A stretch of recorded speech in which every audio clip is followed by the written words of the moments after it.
So, as you know, the third and final presidential debate takes place in just 6 days. Fox News anchor Chris Wallace will moderate.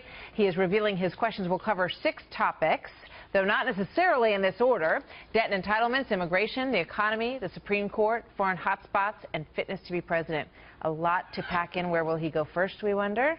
We will see. Howard Kurtz is Fox News media analyst and the host of Media Buzz. Howard, good to see you this morning. Good morning. So thoughts on that, first of all? Well, the third debate was always going to be crucial because it's the one closest to the election. Now I think the importance is on steroids because it will have to be dealt with. The latest mounting allegations of groping and unwanted kissing against Donald Trump in outlets like the New York Times and People magazine, and the WikiLeaks disclosures drip, drip, drip against Hillary Clinton. And they're going to, both candidates are going to run into Chris Wallace, who by wide acclaim is considered one of the best interviewers in the business. I thought this long before I came to Fox News. He has a very blunt but civil style of asking questions, and he is very good at pinning down candidates. I think one of the reasons he was picked was because of the performance that he turned in with Megyn Kelly and Bret Baier in the GOP primary debates. Absolutely, and I'm sure the solid questioning that he does on Fox News Sunday as well. So we're going to all look forward to that, to be sure. Here's a soundbite from Donald Trump talking about the Commission on Presidential Debates. Let's watch. That so-called Commission on Presidential Debates, the head guy used to work for Bill Clinton. Did you know that? I just found that out. The head guy worked for Bill Clinton. Ay, what a rigged deal this is. But here's the story. I have no respect for that group, by the way. I have none. It sounds good. Presidential Commission. Give me a break. Because we're dealing against a very dishonest system. So is that criticism fair?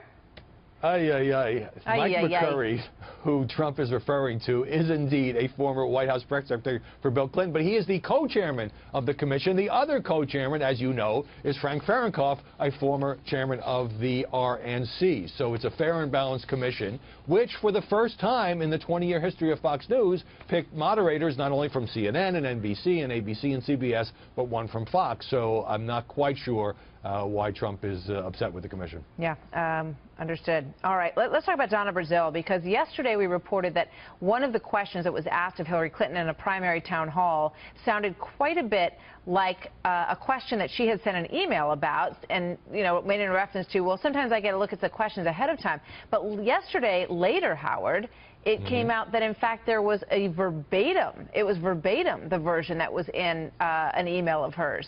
Flesh this out for us.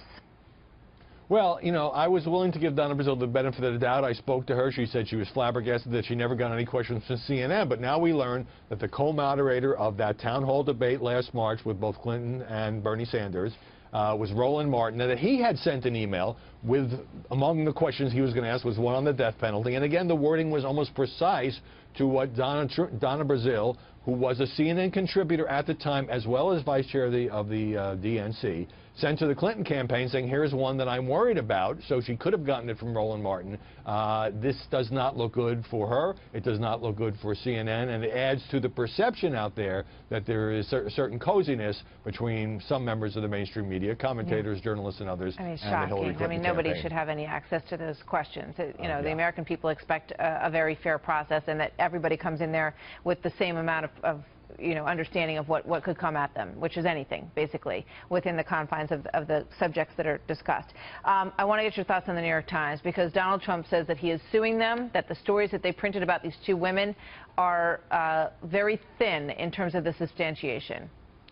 Well, I don't think we'll ever see this lawsuit, because that would open Donald Trump up to discovery. And look, these are 2 women who are telling their stories on the record, no anonymous sources. The Times did talk to other people who they had confided in either months ago or even years ago. At the same time, I think it's fair to question, why is this coming out now?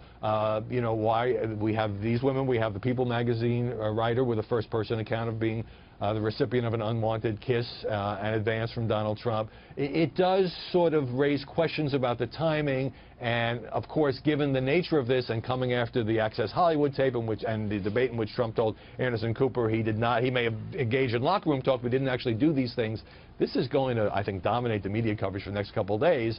The story, I can't know whether the New York Times story is accurate and whether these women are, in fact, telling the truth. But there are so many women now telling versions of this that the Trump campaign is going to be forced to respond, and of course is probably going to blame the Clinton campaign, although there's no evidence that I know of at this point the Clinton team had anything to do with these stories. It's interesting. We talked to Jerry Falwell earlier, and he said he had a talk with Donald Trump last night on the phone, and Donald Trump told him that he has emails that will prove that the women are not telling the truth. So I've asked the campaign about that, and that may be the next shoe to drop in some of this. So, Howard, we will see. Look forward to seeing that. Thank you very much.